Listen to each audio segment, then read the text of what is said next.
5 times people unknowingly were a science experiment. Hi everyone and welcome to this YouTube channel. However much science is needing our help, we're additionally committed to scrutinize research as it works out.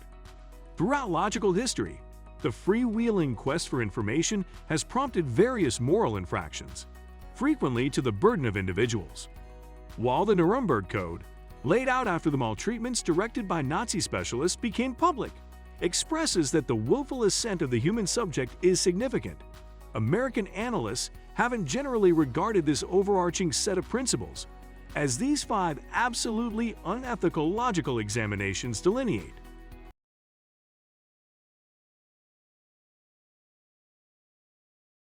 In 2010, news broke that American researchers deliberately tainted Guatemalan detainees, patients from a psychological medical clinic, and vagrants with gonorrhea and syphilis between 1946 to 1948. This analysis was managed without the information or assent of the review subjects, who were constrained into cooperation. The analysis was intended to test the adequacy of penicillin. During one piece of the review, Ors with syphilis were paid to lay down with the male members, yet on the off chance that that didn't cause disease. Then, at that point, the connected microscopic organisms was poured onto scratches in front of them, arms, and penises.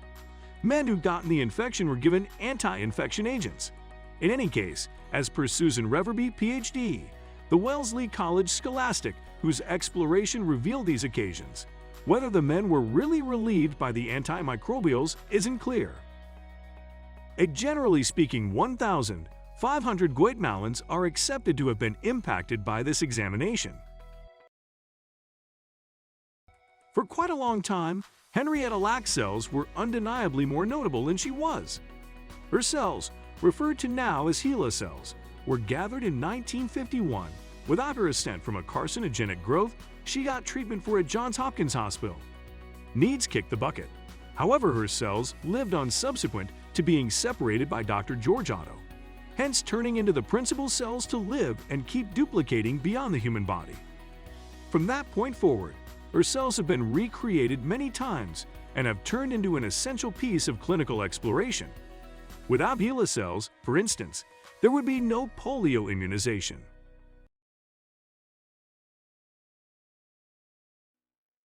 The Tuskegee study of untreated syphilis in the Negro male started in 1932 and was introduced a review to record the normal history of syphilis in order to legitimize treatment programs for blacks, as per a CDC report.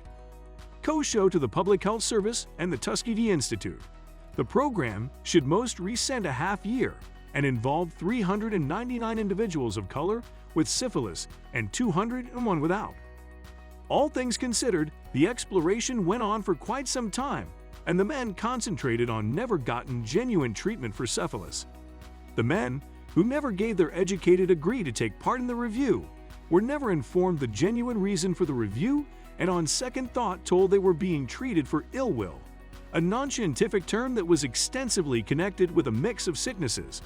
In 1947, penicillin arose as a successful treatment for syphilis, yet it was not proposed to the contaminated men that participated in the review. All things being equal, they were offered free clinical tests, free dinners, and entombment protection.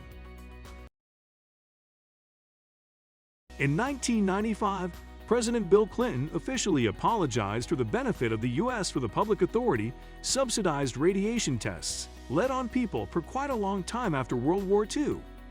The insightful detailing of Eileen Wellsome of the Albuquerque Tribune prompted the Openness Initiative, a work to look at the morals of north of 4,000 investigations kept on record by a few U.S. government divisions, including the Department of Defense and NASA. In spite of its fantastical name, Project MK Ultra was much something other than a passing reference in Stranger Things. Somewhere in the range of 1953 and 1964, the CIA ran in excess of 130 brain control probes clueless members, a significant number of whom were sincerely disabled by the experience.